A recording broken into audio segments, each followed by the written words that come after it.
Hello and welcome to another video on chemistry revision. For this set of videos, we will be focusing on chemical calculations, specifically problems involving excess and limiting reactants. Now, there are a few steps that we should follow in order for us to solve this kind of problems. We always start off with writing a balanced chemical equation for the reaction given in the question. Okay.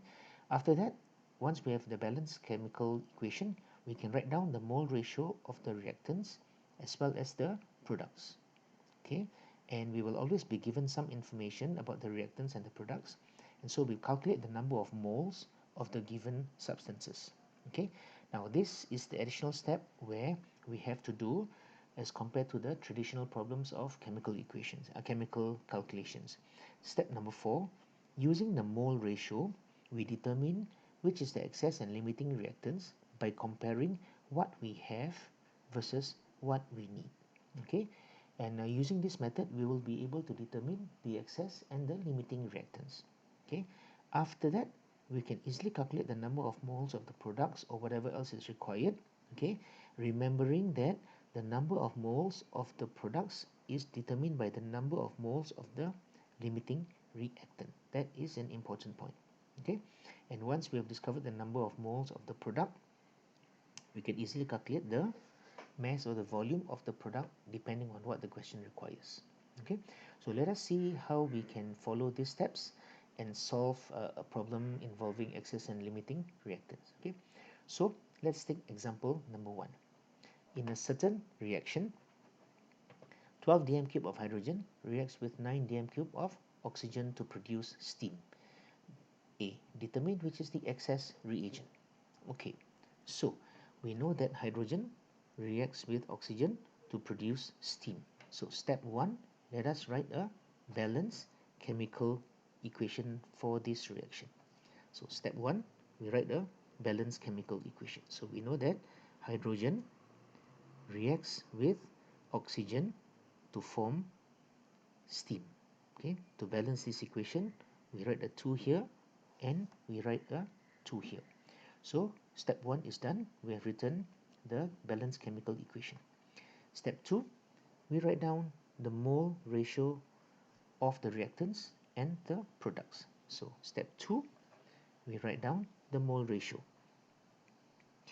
Mole ratio will be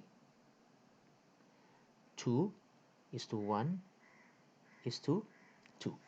Okay, that is simply the number in front of the substances. Now, of course, we remember that if there's no number in front of the oxygen, that means it's 1 mole. So essentially 2 moles of hydrogen reacts with 1 mole of oxygen to give us 2 moles of steam. Okay, so now we do step number 3. Calculate the number of moles of the given substance. So let us see what we have been given. Okay, so we write down what we have been given first, and we know that we have been given 12 dm cube of hydrogen and we have been given 9 dm cube of oxygen. Okay, now that we know the volumes of the reactants given, we calculate the number of moles.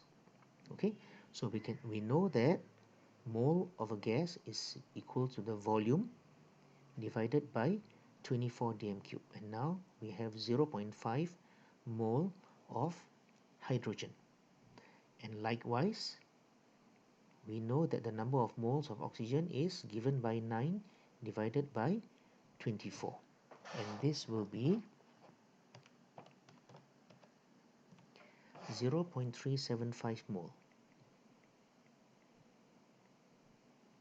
Okay, so step 3 is done. We have actually calculated the number of moles of the reactants which is given. Okay, so now we come to step 4, the critical step, determining which is the excess and which is the limiting reagent, comparing what we have versus what we need. So let's see how we do that. Okay, so we shall now compare. We look at the mole ratio of hydrogen to oxygen. We know that the mole ratio from the step 2 here mole ratio of hydrogen to oxygen needed is 2 is to 1. So this is the mole ratio. So let's say we have, how many moles of hydrogen do we have? We have 0.5 moles of hydrogen. Okay, now at a ratio of 2 is to 1, how many moles of oxygen do we need? Okay, we will need 0.5 divided by 2 moles of oxygen, because the ratio of hydrogen to oxygen is 2 is to 1. So if we have 0.5 moles of hydrogen, we will need 0.5 divided by 2 moles of oxygen, and this will be 0.25. In other words, we need 0.25 moles of oxygen if we have 0.5 moles of hydrogen. But how many moles of oxygen do we have? We know that we have calculated that we have 0.375 moles of oxygen. So in other words, we have more than we need. Okay, so we need 0.25 moles of oxygen to react with all of the hydrogen, but we have more than what we need, which means, therefore, oxygen is the excess reactant. Okay, and therefore hydrogen is the limiting reactant. Okay, so we have actually established which is the excess and which is the limiting reactant. Okay, now let's see if we do it another way, whether we can arrive at the same conclusion. We have the mole ratio of hydrogen to oxygen being 2 is to 1. Now let's take a look at oxygen. How many moles of oxygen do we have? Here we have calculated that we have 0.375 moles of oxygen. Okay, at a ratio of 2 is to 1, how many moles of hydrogen do we need? So we would need 2 times 0.375 moles of hydrogen. So we would need actually 0.75 moles of hydrogen to react with 0.375 moles of oxygen. But how many moles of hydrogen do we have? We have only 0.5. Okay, so if we will have 0.375 moles of oxygen, we need 0.75 moles of hydrogen to react completely with all the oxygen. But we only have 0.5, so we actually have less than we need, which then means hydrogen is the limiting reactant, and therefore oxygen is the excess reactant. Okay, so what I'm trying to show you here is that no matter which value of the moles that you use, we always arrive at the same conclusion if we had done it correctly. Okay, so we have done step number 4, which is to determine which is the excess and which is the limiting reactant. Okay, so A is done. We have determined that oxygen is the excess reactant. Okay, so let's just put down here, oxygen is the excess.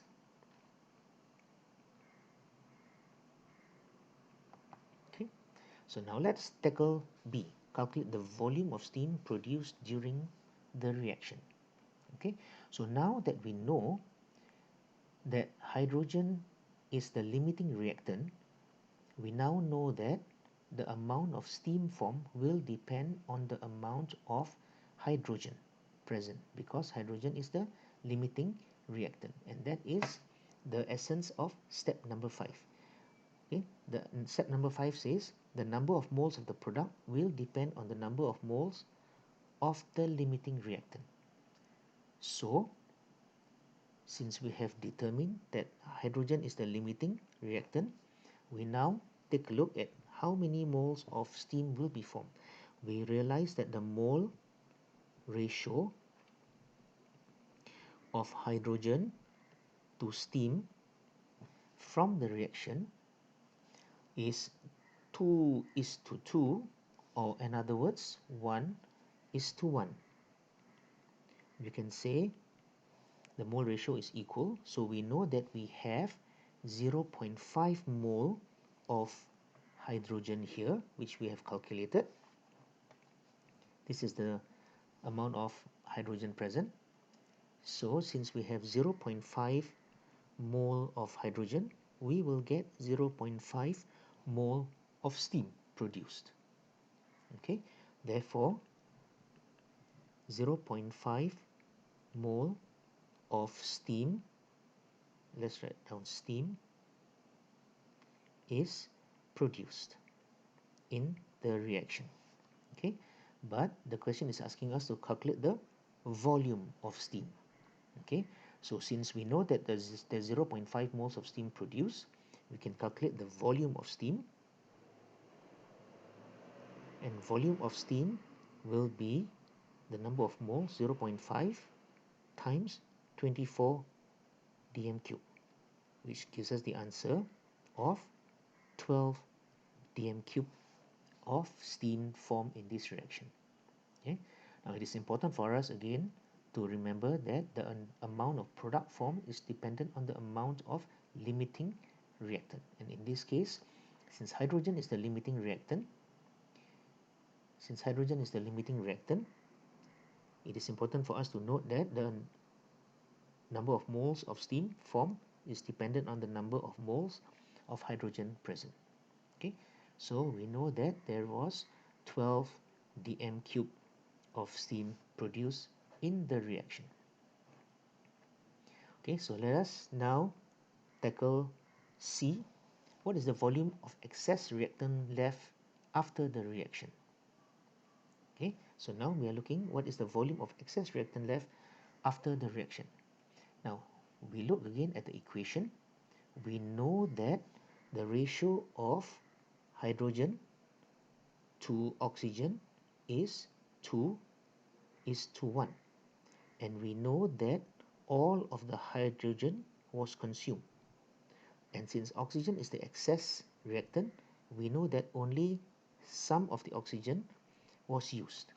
Okay, so since we started off with 0.375 mole of oxygen, and we only need 0.25 mole of oxygen in this reaction, remembering that hydrogen was the limiting, oxygen is the excess, we used only 0.25, but we have 0.375, which means for part C, number of moles of oxygen left after the reaction will be what we originally have, which is 0.375, minus what we used in the reaction, which is 0.25.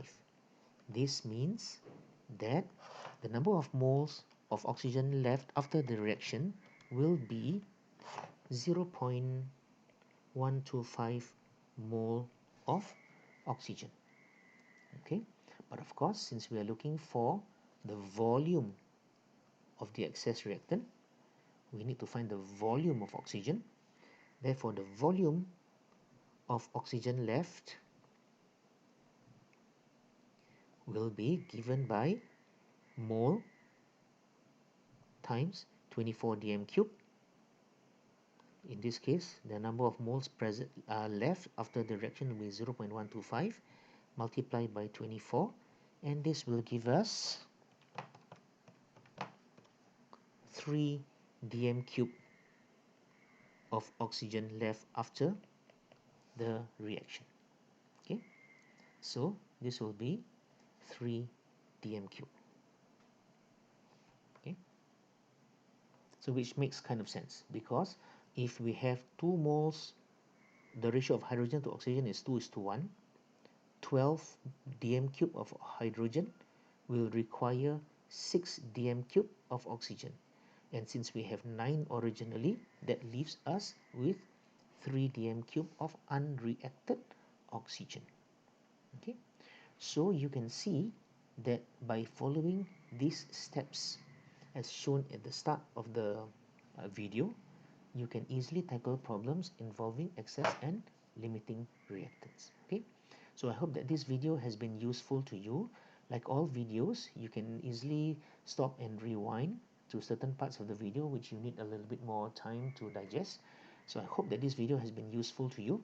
Okay, we'll see you in the next video where we tackle some other problems with some other formula that we may need to use in the calculations. Okay, see you in the next video. Bye bye.